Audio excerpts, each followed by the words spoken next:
नमस्कार, कच्चा चिट्ठा देख रहे हैं आप और मैं हूं आपके साथ दृष्टि गुप्ता। विपक्षी गठबंधन इंडिया को बनाया तो गया था लोकसभा चुनाव में पीएम मोदी को हराने के लिए, लेकिन धीरे धीरे विपक्षी गठबंधन इंडिया सनातन धर्म को खत्म करने की राह पर चल पड़ा है। कहा जाता है कि गलती एक बार होती है, जो बार बार किया जाए उसे गुनाह कहते हैं, और यही गुनाह बार बार विपक्षी गठबंधन इंडिया के नेता कर रहे हैं, सनातन धर्म पर टिप्पणी करके।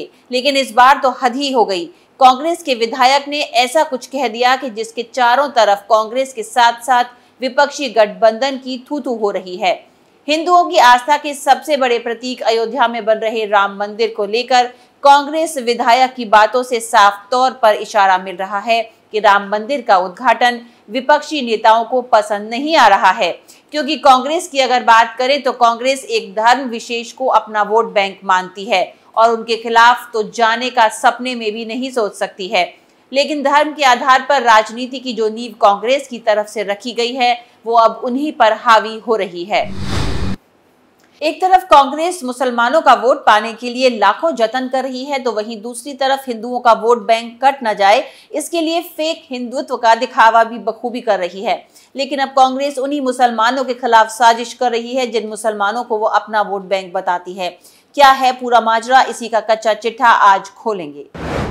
खुल गया कांग्रेस का बड़ा काला राज, कांग्रेस विधायक के बयान से भूचाल। राम मंदिर पर कांग्रेस की घटिया नियत, सनातन धर्म को विपक्षी गठबंधन से खतरा।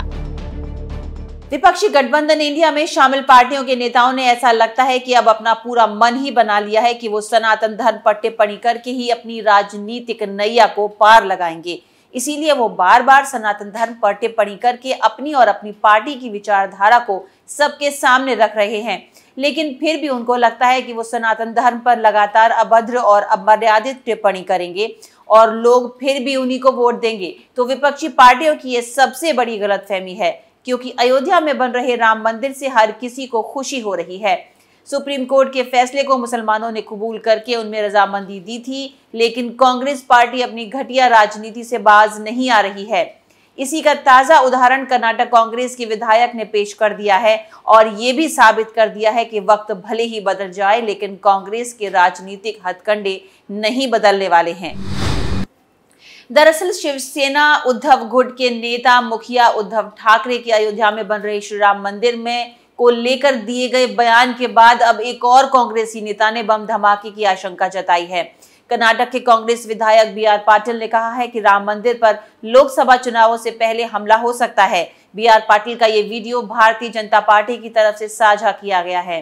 बी आर पाटिल कर्नाटक के कलिबुर्गी जिले के अलंद सीट से विधायक हैं। बी आर पाटिल के इस विवादित बयान के बाद कांग्रेस की राम मंदिर को लेकर मंशा के ऊपर प्रश्न चिन्ह खड़े हो रहे हैं।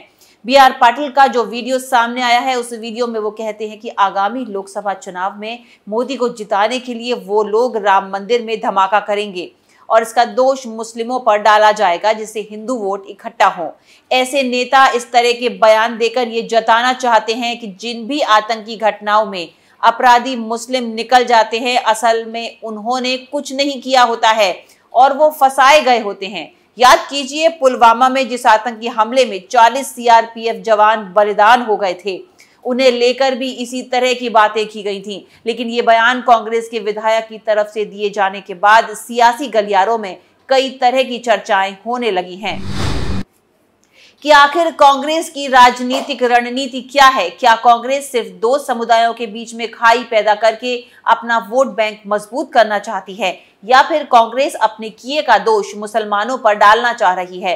दरअसल कर्नाटक भाजपा ने इस वीडियो को साझा करते हुए लिखा है कि कांग्रेस के लोग हिंदुत्व के मूल पर प्रश्न खड़ा कर रहे हैं और अब उनके निशाने पर राम मंदिर है। राम मंदिर को अस्थिर करके हिंदू मुसलमान दंगे करवाकर सरकार को दोष देने के लिए कांग्रेस ने पहले ही मैदान तैयार कर लिया है। अयोध्या में प्रभु श्री राम की जन्मभूमि पर बन रहे श्री राम मंदिर में जनवरी 2024 में प्राण प्रतिष्ठा की जाएगी और इसके लिए भव्य कार्यक्रम के आयोजन की भी योजना है। इस बात की पूरी संभावना है कि प्रधानमंत्री मोदी 14 जनवरी 2024 मकर संक्रांति के दिन मंदिर का लोकार्पण कर देंगे। राम मंदिर के शिलान्यास में पीएम मोदी के शामिल होने को ओवैसी जैसे नेताओं ने सेक्युलरिज्म की पराजय और हिंदुत्व की विजय बताया था।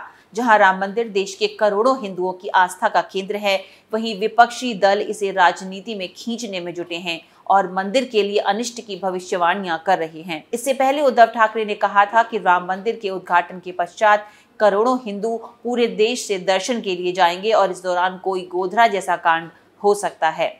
आखिर क्यों ये नेता चाहते हैं कि राम मंदिर की शुरुआत खून के बहने से हो? क्या ऐसा करके वो उन आतंकियों को क्लीन चिट नहीं दे रहे जिन्होंने गुजरात के अक्षरधाम मंदिर से लेकर वाराणसी के संकट मोचन मंदिर तक में हमले कर कईयों का खून बहाया है? हालांकि ये कोई पहला मौका नहीं है जब कांग्रेस या उसके सहयोगी दल, जो कि अब इंडी गठबंधन में शामिल हैं, राम मंदिर को लेकर अड़ंगा लगा रहे हों। हाल ही में डीएमके नेता उदयनिधि स्टर्लिंग की तरफ से सनातन को डेंगू मलेरिया बताना और इसे खत्म करने की बातें करना भी इसी कड़ी का एक हिस्सा है। सोचने वाली बात यह है कि राम मंदिर के उद्घाटन की चर्चाओं के बाद ही इस तरह के बयान आने क्यों शुरू हुए? राम मंदिर के लिए पूरे देश ने चंदा दिया, फिर इन नेताओं को क्यों दिक्कत हो रही है? कांग्रेस राम मंदिर निर्माण के लिए शुरुआत से ही समस्याएं पैदा करती आई है। जहां जवाहरलाल नेहरू ने गर्भगृह से मूर्तियां हटवाने के लिए दबाव डाला था, तो वहीं नरसिम्हा राव की सरकार के दौरान पूजा स्थल अधिनियम लाया गया था। इसके तहत 1947 तक जिस धार्मिक स्थल की जो स्थिति थी, उसे बनाए रखने का कानून बनाया गया था। कई मंदिरों को ध्वस्त कर उन्हें मस्जिदों में तब्दील किया गया था। इस कानून से मंदिरों को मुक्त कराए जाने के अभियान को धक्का लगा। इसके अलावा कांग्रेस ने ही सुप्रीम कोर्ट में हलफनामा दायर करके कहा था कि राम काल्पनिक हैं। कांग्रेस नेता श्री राम ही नहीं बल्कि माता सीता पर भी भद्दे भद्दे बयान देते आए हैं। गुजरात कांग्रेस के नेता भरत सिंह सोलंकी ने कहा था कि राम मंदिर के लिए लाई गई ईंटों पर कुत्ते पेशाब करते हैं। राम सेतु को भी काल्पनिक बताते हुए डीएमके के मुखिया रहे करुणानिधि ने भी ये पूछा था कि भगवान श्री राम को किस इंजीनियर कॉलेज से सिविल इंजीनियरिंग की डिग्री मिली। बयान देने के अलावा कांग्रेस कोषाध्यक्ष पवन बंसल ने राम मंदिर के लिए धन संग्रह को लेकर चलाए गए अभियान का भी मजाक उड़ाया था।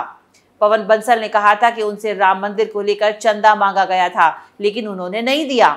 उन्होंने यह भी कहा था कि मैं घर में हिंदू हूं, केवल बाहर में सेक्युलर हो जाता हूं।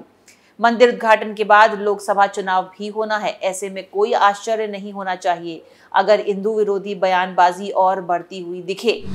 गौरतलब है कि साल 2000 में अयोध्या से गुजरात लौट रही कार सेवकों की ट्रेन पर गोधरा शहर में मुस्लिम भीड़ ने हमला करके 2 डिब्बों में आग लगा दी थी, जिसमें 59 कार सेवकों की मौत हो गई थी। मरने वालों में महिलाएं और बच्चे भी शामिल थे।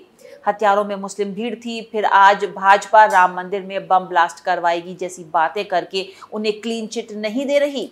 खास बात यह है कि कांग्रेस की संगत में जाकर उद्धव ठाकरे जैसे नेता भी ऐसी भाषा बोल रहे हैं जो पहले कट्टर हिंदुत्व का चोला ओढ़कर संविधान से सेक्युलर शब्द ही हटाने की बात करते थे। कच्चा चिट्ठा में आज के लिए फिलहाल इतना ही। बाकी खबरों के लिए देखते रहिए कैपिटल टीवी। नमस्कार।